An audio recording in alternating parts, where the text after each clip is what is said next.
नमस्कार दोस्तों, आइए जानते हैं मध्य प्रदेश की बड़ी खबरें। वही आपने एमपी समाचार चैनल को सब्सक्राइब और वीडियो को लाइक नहीं किया तो फटाफट से कर दीजिए। आज की पहली खबर, एमपी के 7.5 लाख कर्मचारियों के भत्ते बढ़े। मध्य प्रदेश के 7.5 लाख कर्मचारियों का परिवहन और गृह भाड़ा भत्ता 15 साल बाद बढ़ाया गया है। अब कर्मचारियों को 200 रुपए की जगह 384 रुपए परिवहन भत्ता दिया जाएगा। मंगलवार को मोहन कैबिनेट ने इसे मंजूरी दे दी है। इसके साथ ही दिव्यांग कर्मचारियों का भत्ता भी 350 रुपए से बढ़ाकर 675 रुपए कर दिया है। इससे सरकार पर 1500 करोड़ रुपए का अतिरिक्त भार आएगा।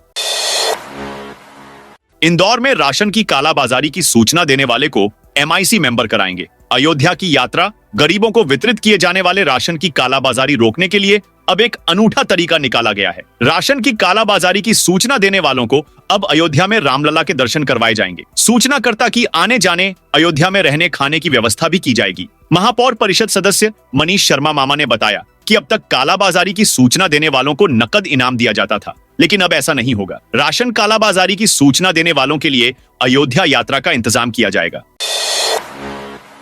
नक्सली गतिविधियों को रोकने मध्य प्रदेश में एनआईए की तर्ज पर बनी एसआईए नक्सली गतिविधियों को रोकने, जांच व उनके विरुद्ध ऑपरेशन के लिए प्रदेश में स्टेट इन्वेस्टिगेशन एजेंसी का गठन किया गया है। पुलिस मुख्यालय की सीआईडी शाखा के आईजी स्तर के अधिकारी को इसका प्रमुख बनाया गया है। अधिकारियों ने बताया कि नक्सल प्रभावित अन्य राज्यों में भी इसी तरह की जांच एजेंसी बनाई गई है। यह केंद्र की नेशनल इन्वेस्टिगेशन एजेंसी की तरह काम करेगी। एनआईए का गठन देश विरोधी गतिविधियों में लिप्त लोगों पर कार्रवाई के लिए किया गया है। आज संसद में वक्फ संशोधन बिल पर चर्चा। भोपाल में मुस्लिम समाज ने जताई खुशी। आज संसद में वक्फ संशोधन बिल पेश किया जाएगा। इस बिल पर आज संसद में चर्चा होगी। कांग्रेस इस बिल को लेकर आपत्ति जता रही है, तो वहीं बीजेपी इस बिल को ऐतिहासिक बदलाव बता रही है। वक्फ बोर्ड बिल के समर्थन में भोपाल में मुस्लिम समाज ने सड़कों पर उतरकर खुशी जताई। बुर्का पहनकर मुस्लिम महिलाओं ने भी इस समर्थन में हिस्सा लिया। आनंदपुरा और कोकता के सैकड़ों लोग हाथों में थैंक यू मोदी जी के पोस्टर थामे नजर आए। भोपाल के हताई खेड़ा डैम के पास भी जश्न मनाया गया, जहां लोगों ने प्रधानमंत्री नरेंद्र मोदी के प्रति आभार व्यक्त करते हुए बैनर पोस्टर लहराए। इस मौके पर आतिशबाजी भी की गई। नीमच में 13 अप्रैल को राज्य स्तरीय सहकारी दुग्ध उत्पादक सम्मेलन, मुख्यमंत्री डॉक्टर मोहन यादव ने मंगलवार को समत्व भवन में 13 अप्रैल को नीमच में होने वाले राज्य स्तरीय सहकारी दुग्ध उत्पादक सम्मेलन की तैयारियों की समीक्षा बैठक की। इस सम्मेलन में केंद्रीय गृह एवं सहकारिता मंत्री अमित शाह मुख्य अतिथि होंगे। मुख्यमंत्री ने कहा कि प्रदेश को दुग्ध उत्पादन में अग्रणी बनाने के लिए सहकारिता का विस्तार करना आवश्यक है और इसके लिए गांव-गांव में दुग्ध उत्पादक समितियों और संघों को जोड़कर उन्हें प्रोत्साहित किया जाएगा। बैठक में मुख्यमंत्री ने दुग्ध उत्पादन के क्षेत्र में जैविक उत्पादों और गौवंश जनित उत्पादों को बढ़ावा देने की आवश्यकता पर बल दिया, ताकि इन उत्पादों का उचित बाजार मिले और दुग्ध उत्पादकों को लाभ हो। साथ ही उन्होंने दुग्ध उत्पादकों को प्रति लीटर 5 रुपये बोनस देने पर विचार किया। मध्य प्रदेश के नर्मदापुरम, खंडवा, नरसिंहपुर समेत 8 जिलों में बुधवार को ओले गिरने का अलर्ट है। भोपाल, जबलपुर में तेज आंधी चल सकती है। इसकी रफ्तार 40 से 50 किलोमीटर प्रति घंटा तक रह सकती है। मौसम विभाग के मुताबिक साइक्लोनिक सर्कुलेशन टर्फ की वजह से प्रदेश में ओले बारिश और आंधी का स्ट्रॉन्ग सिस्टम एक्टिव है। मंगलवार को प्रदेश के कई जिलों में बादल छाए रहे तो कहीं कहीं हल्की बारिश भी हुई। भोपाल में पूरे दिन बादल रहे। जबलपुर, नीमच, मंदसौर, बड़वानी, खरगोन, खंडवा, बुरहानपुर, हरदा, नर्मदापुरम, बैतूल, नरसिंहपुर, छिंदवाड़ा, सिवनी, बालाघाट, मंडला, डिंडौरी, उमरिया और कटनी में गरज चमक, तेज आंधी का असर भी देखने को मिला। एमपी से दिल्ली पहुंचे मोदी के 25 फ्यूचर लीडर्स 29 और 30 मार्च को भोपाल में IM BJP Future Force boot camp का आयोजन हुआ। बूट कैंप में एमपी के 125 यंग प्रोफेशनल्स ने भाग लिया। इनमें से 25 युवाओं का दिल्ली में लोकसभा की कार्रवाई में शामिल होने के लिए सिलेक्शन हुआ था। बुधवार को ये सभी 25 युवा प्रोफेशनल दिल्ली पहुंचे हैं। मध्य प्रदेश से दिल्ली पहुंचे 25 युवा प्रोफेशनल्स बुधवार को संसद में वक्फ संशोधन बिल पर होने वाली चर्चा देखेंगे। दोपहर में लोकसभा अध्यक्ष ओम बिरला से संसद भवन में मुलाकात कर संसदीय कार्यप्रणाली को समझेंगे। इस दौरान एमपी बीजेपी के प्रदेश अध्यक्ष VD Sharma, IM BJP Future Force के प्रदेश संयोजक मुदित शेजवार, सह संयोजक जयवर्धन जोशी भी मौजूद रहेंगे। मोहन कैबिनेट में कई प्रस्तावों पर मुहर। मध्य प्रदेश के मुख्यमंत्री डॉक्टर मोहन यादव की अध्यक्षता में मंगलवार को राजधानी भोपाल स्थित मंत्रालय में कैबिनेट की अहम बैठक आयोजित की गई। कैबिनेट में कई फैसलों पर मुहर लगी। पहला बड़ा फैसला, कामकाजी महिलाओं के लिए हॉस्टल के निर्माण हेतु केंद्र सरकार से 224 करोड़ रुपए की सहायता राशि मिली है। राशि का उपयोग औद्योगिक क्षेत्रों में महिला हॉस्टल बनाने के लिए होगा। 27 अप्रैल को इंदौर में आईटी कॉन्क्लेव आयोजित किया जाएगा, जिसमें तकनीकी और उद्योग विशेषज्ञ शामिल होंगे। जल गंगा संवर्धन अभियान 30 मार्च से 30 जून तक चलाया जाएगा, जिसमें नदियों और जल स्रोतों के संरक्षण पर ध्यान दिया जाएगा। गेहूं की खरीदी 2600 रुपए प्रति क्विंटल पर की जाएगी। 14,76,000 किसानों ने रजिस्ट्रेशन कराया है और अब तक 8 लाख मैट्रिक टन गेहूं की खरीदी की जा चुकी है। सरकार अब बस नहीं खरीदेगी, होल्डिंग कंपनी बनाकर पीपीपी मॉडल बसों का संचालन होगा। आईटी का उपयोग कर बसों का संचालन किया जाएगा, जिससे संचालन में आधुनिक तकनीकी सुविधाओं का लाभ मिलेगा। बसों के टिकट सॉफ्टवेयर के जरिए जारी किए जाएंगे, जिससे टिकट प्रक्रिया को डिजिटल और पारदर्शी बनाया जाएगा। मुख्यमंत्री सुगम परिवहन सेवा नाम से यह बसें चलेंगी, जो नागरिकों को बेहतर और सुविधाजनक परिवहन सेवा प्रदान करेंगी। कर्मचारियों को 7वें वेतनमान के तहत भत्ता दिया जाएगा, जिससे उनकी भत्तों में वृद्धि की जाएगी और कार्य की गुणवत्ता में सुधार होगा।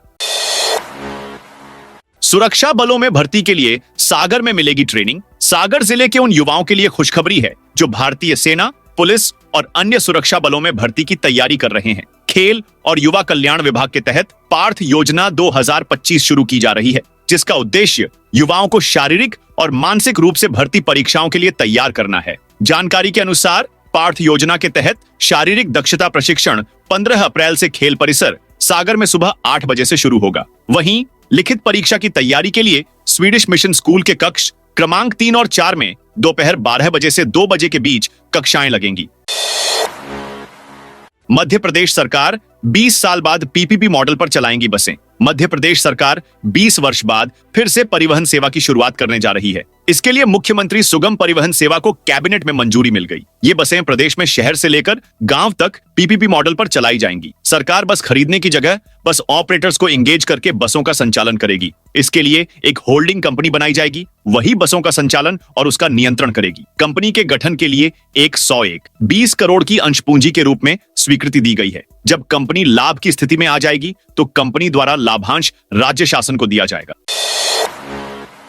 एमपी में अवैध कॉलोनियां बनाने वालों की खैर नहीं, होगी 10 साल की जेल। मध्य प्रदेश सरकार नगर पालिका एक्ट में बदलाव कर अवैध कॉलोनियों को लेकर सख्त कानून ला रही है। नए कानून के तहत अवैध कॉलोनियां बनाने वालों को 10 साल की सजा और 50 लाख रुपए तक का जुर्माना हो सकता है। नगरीय प्रशासन मंत्री कैलाश विजयवर्गीय ने बताया कि नया कानून 1 महीने में प्रभावी हो जाएगा। इसके साथ ही सरकार 2016 से पहले की अवैध कॉलोनियों को वैध करने पर भी विचार कर रही है, लेकिन इस पर अभी अंतिम फैसला नहीं हुआ है। भोपाल नगर निगम का कल बजट। भोपाल नगर निगम का 3 अप्रैल को बजट बैठ होगी। बजट बैठक में प्रॉपर्टी और जल टैक्स में 10 से 15% बढ़ोतरी की संभावना जताई जा रही है। हालांकि विपक्ष इसका लगातार विरोध कर रहा है। दरअसल 3 साल पहले जलकर बढ़ाया गया था, जिसमें जलकर 15% यानी 30 रुपए की बढ़ोतरी की गई थी। अब की बार भी 10% तक जलकर बढ़ सकता है। प्रॉपर्टी और जल टैक्स में बढ़ोतरी के पीछे नगर निगम की आर्थिक तंगी बताई जा रही है। बालाघाट और मंडला की सीमा पर मुठभेड़। मध्य प्रदेश के बालाघाट और मंडला की सीमा में आज सुबह मुठभेड़ हुई। मुठभेड़ में हॉक फोर्स ने 2 नक्सलियों को एनकाउंटर में मार गिराया है। पुलिस सूत्रों के अनुसार अभी पुलिस और नक्सलियों के बीच मुठभेड़ जारी है। एएसपी नक्सल ऑपरेशन आदर्श कांत शुक्ला के अनुसार घने जंगल में गोलीबारी जारी है। मोबाइल नेटवर्क नहीं होने के कारण स्पष्ट जानकारी फिलहाल सामने नहीं आई है, लेकिन मुठभेड़ में नक्सली मारे गए हैं। एमपी में सरकारी अस्पताल की छत पर बनेगा हेलीपैड, उतरेगी एयर एम्बुलेंस। एमपी के इंदौर शहर में महाराजा यशवंतराव होलकर अस्पताल का नया भवन 10 मंजिला होगा। यह प्रदेश का पहला सरकारी अस्पताल होगा जहां छत पर एयर एम्बुलेंस के लिए हेलीपैड बनेगा। इसमें 32 आधुनिक ऑपरेशन थिएटर व रोबोटिक सर्जरी के लिए अलग ओटी भी होगी। पीडियाट्रिक आईसीयू बनेगा। 1450 बिस्तरों का यह अस्पताल 750 करोड़ रुपए में बनना है। 2 बाघों को सतपुड़ा के मालनीबाड़े में छोड़ा।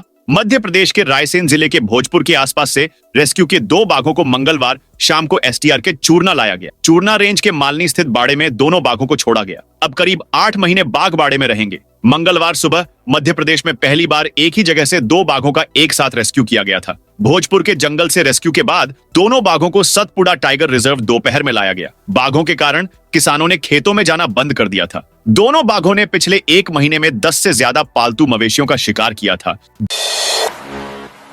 भीड़ नियंत्रित करने के लिए अब ड्रोन से आंसू गैस के गोले छोड़ेगी मध्य प्रदेश पुलिस। मध्य प्रदेश पुलिस दंगाइयों और प्रदर्शनकारियों की भीड़ को नियंत्रित करने के लिए अब ड्रोन से आंसू गैस के गोले छोड़ेगी। बीएसएफ व सेना के बाद इस ड्रोन सिस्टम का इस्तेमाल करने वाला मध्य प्रदेश पहला राज्य होगा। इसके जरिए पुलिस 3 किलोमीटर की दूरी से ही दंगाइयों या प्रदर्शनकारियों को नियंत्रित कर सकेगी। यह ड्रोन एक उड़ान में ही आंसू गैस के 24 गोले दाग सकेगा। इसके साथ ही यह drone day night live streaming, recording, announcement of warning system से लैस होगा। इसकी कीमत 36 लाख रुपए है। इसकी खरीदी के लिए ऑर्डर हो गए हैं। जल्द ही यह ड्रोन पुलिस के पास आ जाएंगे।